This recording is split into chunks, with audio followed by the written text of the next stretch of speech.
Hello প্রিয় ছাত্রছাত্রীরা, welcome to Bengal physical academy. আমি তোমাদের পিন্টু স্যার বলছি। অনেক স্টুডেন্টদের মধ্যে সমস্যা যে তারা ভোকাবুলারি অর্থাৎ অ্যান্টোনিম সিনোনিম মনে রাখতে পারছে না।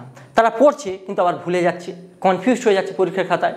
সেই জন্য যে সমস্ত ছাত্রছাত্রীরা ভোকাবুলারি মনে রাখতে পারছে না, কেবলমাত্র সেই সমস্ত ছাত্রছাত্রীদের কথা ভেবে এই ক্লাসটা আমি ঠিক করেছি। এসো ক্লাসটা সম্পর্কে কিছু বুঝি। এই ক্লাসে আমি ভোকাবুলারি মনে রাখার জন্য কিছু ট্রিক্স অ্যাপ্লাই করেছি, সেই ট্রিক্সটা তোমাদের দেখাবো। দেখো, যে সমস্ত শব্দের শুরুতে অথবা শেষে অথবা প্রথমে অথবা মাঝে এই BELL অথবা শুধু BEL যদি থাকে, শুধু BEL থাকে, তার অর্থ বোঝাবে ওয়্যার মানে যুদ্ধ। অর্থাৎ যে সমস্ত শব্দের মাঝে শুরুতে এবং শেষে BEL অথবা BELL বেল এই শব্দটা থাকবে, তার মানে দাঁড়াবে কি, যে যুদ্ধ। যেমন রিবেল, দেখো এই রিবেল শব্দটার শেষে BEL লেখা আছে, রিবেল মানে তার অর্থ হচ্ছে বিদ্রোহী। রিবিলিয়ান, দেখো এই শব্দটার মাঝে BELL বেল কথাটা লেখা আছে, অর্থাৎ যার অর্থ দাঁড়াবে যুদ্ধপ্রিয়। অর্থাৎ এই রিবিলিয়ান কথার অর্থ হচ্ছে যে বিদ্রোহ বা যুদ্ধ, বিদ্রোহ বা যুদ্ধ যে কোনো একটা বলতে পারো।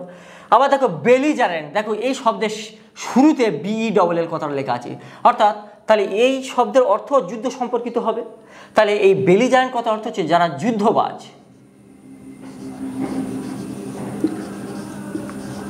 বা যারা যুদ্ধ করতে খুব ভালোবাসে, তাদেরকে আমরা কি বলবো, বেলিজারেন্ট।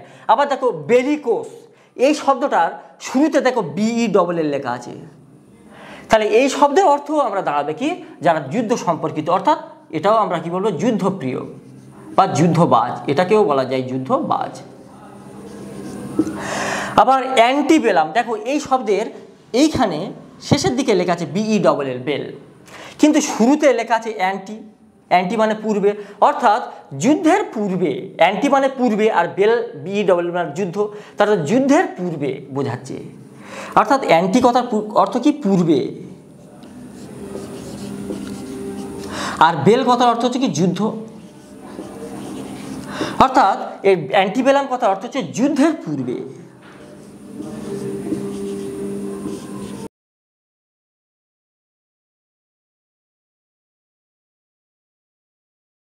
আমরা আরও কয়েকটা ট্রিক্স দেখি সিনোনিম অ্যান্টোনিম মনে রাখার জন্য। যদি কোনো বাক্যের অর্থাৎ যদি কোনো শব্দের শুরুতে, মাঝে অথবা শেষে এসি দিয়ে শুরু হয়, অর্থাৎ মাঝেতে এসি থাকে অথবা ACR, এই দুটোর মধ্যে যে কোনো একজন থাকে, প্রথমে থাকতে পারে, মাঝে থাকতে পারে অথবা শেষে থাকতে পারে, তখন সেই সমস্ত শব্দগুলির বেঙ্গলি মিনিং দাঁড়াবে কি, তীক্ষ্ণ বা তিক্ত বা খুবই সূক্ষ্ম, মানে খুবই সূক্ষ্ম বোঝাতে পারে বা তীক্ষ্ণ বোঝাতে পারে, এরকম কিছু বোঝাবে। যেমন অ্যাসারবিক, দেখো শুরুতে এসি দিয়ে শুরু হচ্ছে, যার অর্থ কি দাঁড়াবে, যে তিক্ত।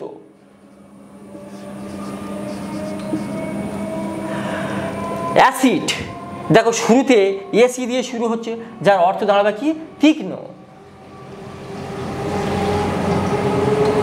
আবার অ্যাক্রিট, দেখো শুরুতে এসি দিয়ে শুরু হচ্ছে, যার অর্থ কি, যেটা খুবই তিক্ত ব্যাপার। হ্যাঁ, অ্যাক্রিট মানে তিক্ত। অ্যাকুমেন,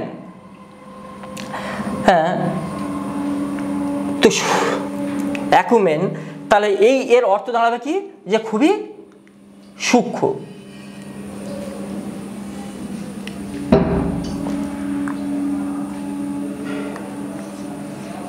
অ্যাকুমেন, যার দেখো শুরুতে এসি লেখা আছে, যার অর্থ দাঁড়াবে কি, সূক্ষ্ম।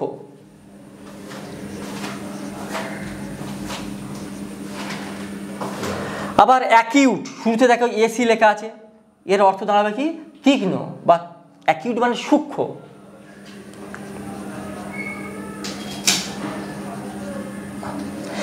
আবার অ্যাক্রিমোনিয়াস, অ্যাক্রিমোনিয়াস মানে হচ্ছে যেটা খুবই তিক্ত ব্যাপার, তাকে আমরা কি বলবো, যে অ্যাক্রিমোনিয়াস মানে কি, তিক্ত।